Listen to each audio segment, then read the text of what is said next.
Bismillahirrahmanirrahim. Assalamualaikum warahmatullahi wabarakatuh. Perkenalkan, nama saya Rahanul Kolbi dengan NIM 2106113626, mahasiswa Prodi Teknologi Industri Pertanian. Video ini adalah bentuk apresiasi saya untuk menyelesaikan tugas praktikum biologi tentang metabolisme. Metabolisme yang akan saya bahas pada kali ini yaitu ada difusi, osmosis, plasmolisis, dan deplasmolisis. Dan yang satu lagi adalah transportasi atau fotosintesis. Yang pertama, kita harus mengetahui dulu apa itu difusi. Difusi adalah pencampuran antara molekul yang berbeda konsentrasinya, yaitu dari tempat yang konsentrasi tinggi menuju ke konsentrasi yang rendah. Osmosis yang kedua adalah proses difusi pada organisme hidup di mana molekul yang berdifusi harus menerobos pori-pori membran plasma. Yang ketiga, plasmolisis.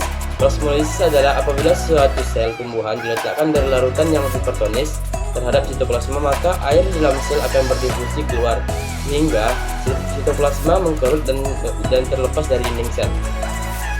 Yang keempat ada deplasmolisis, adalah apabila sel tumbuhan kemudian dimasukkan ke dalam cairan yang hipotonis, maka air akan masuk ke dalam sel dan sitoplasma kembali akan mengembang.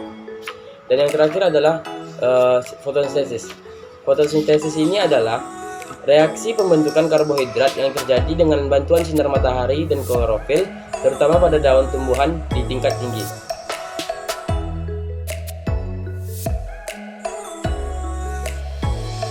Yang pertama, kita akan mencoba difusi menggunakan air atau kuades yang kita masukkan menggunakan pewarna makanan atau methylene blue. Di setiap wadah kita masukkan pewarna makanan untuk melihat dari perbedaannya.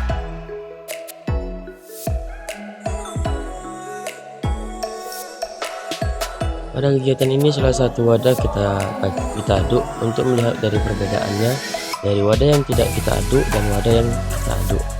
Dan dapat dilihat perbedaannya, wadah yang kita aduk lebih cepat untuk mencampur warna dibandingkan dengan wadah yang tidak kita aduk. Percobaan difusi yang kedua, kita menggunakan garam. Dan garam ini kita masukkan di setiap wadah pertama dan wadah kedua. Yang pada kegiatan ini kita aduk juga salah satu wadahnya untuk melihat perbedaan dari wadah yang kita aduk dan wadah yang tidak kita aduk. Dan bisa kita lihat wadah yang kita aduk lebih cepat dia larut dibandingkan wadah yang tidak kita aduk. Selanjutnya kita akan melaksanakan percobaan osmosis. Pada ini kita akan membelah kentang. Kentang ini kita belah menjadi dua bagian, dan selanjutnya pada bagian tengah kentang kita buat bolongan untuk nanti meletakkan air atau pewarna makanan untuk sebagai acuan untuk mengukur kedalaman dari air tersebut.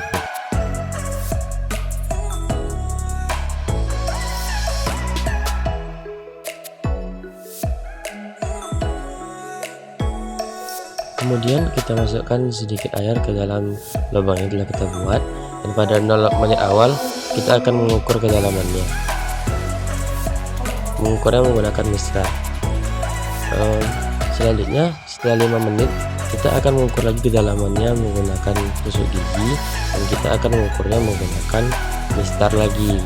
Dan setelah menit yang ke-10 kita akan melakukannya lagi dengan menusuknya ke dalamnya, mengukur tinggi dari air dan mengukur menggunakan mistarnya. Dan setelah 15 menit kita akan mengukur lagi kedalaman dari air yang berada dalam kentang ini atau Solanum tuberosum, dan kita mengukurnya lagi menggunakan mistar. Dan setelah 20 menit terakhir kita akan melakukannya sama dengan sebelumnya. Kita akan menusuknya dan mengukur ketinggian airnya, dan setelah itu kita akan mengukur ketinggian dari dalamnya itu. Selanjutnya kita akan melaksanakan fotosintesis. Pada ini ada dua daun, yang satu menggunakan aluminium, satu lagi enggak. Daun aluminium foil ini kita akan berikan tanda kepadanya sebelum kita akan merebusnya untuk melihat dari perbedaan daun yang menggunakan aluminium foil dan daun yang tidak menggunakan aluminium foil. Selanjutnya daun ini kita masukkan ke dalam air yang telah mendidih. Kita tunggu beberapa saat hingga warnanya agak memudar ke kuning-kuningan.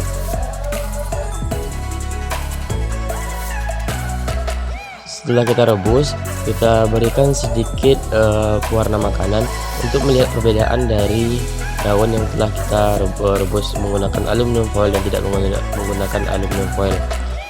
dan kita ratakan untuk dapat melihat dari perbedaan daun yang menggunakan aluminium foil dan daun yang tidak menggunakan aluminium foil. Dan daun yang menggunakan aluminium foil agak sedikit hitam daripada yang satu lagi. Dan selanjutnya kita akan melaksanakan transportasi.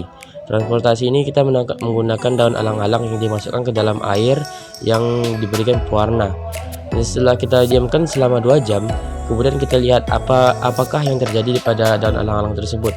Dan bisa kita lihat batangnya sedikit menghijau karena terjadinya transportasi dari akar menuju batang yang lainnya. Yang terakhir kita menggunakan plasmolisis. Di sini kita menggunakan bawang. Bawang ini kita bagi menjadi 2. Satu aquadus ini diisikan garam, satu lagi tidak mengisi garam. Yang sebelah kanan berisi garam, yang sebelah kiri tidak. Dan ini kita bisa lihat setelah percobaan ini, yang di dalam menggunakan air garam dia sedikit menyusut, sedangkan yang air tidak menyusut sama sekali, malah mengembang. Demikianlah, hal yang kurang mohon dimaafkan. Wabillahi taufiq wal hidayah. Wassalamualaikum warahmatullahi wabarakatuh.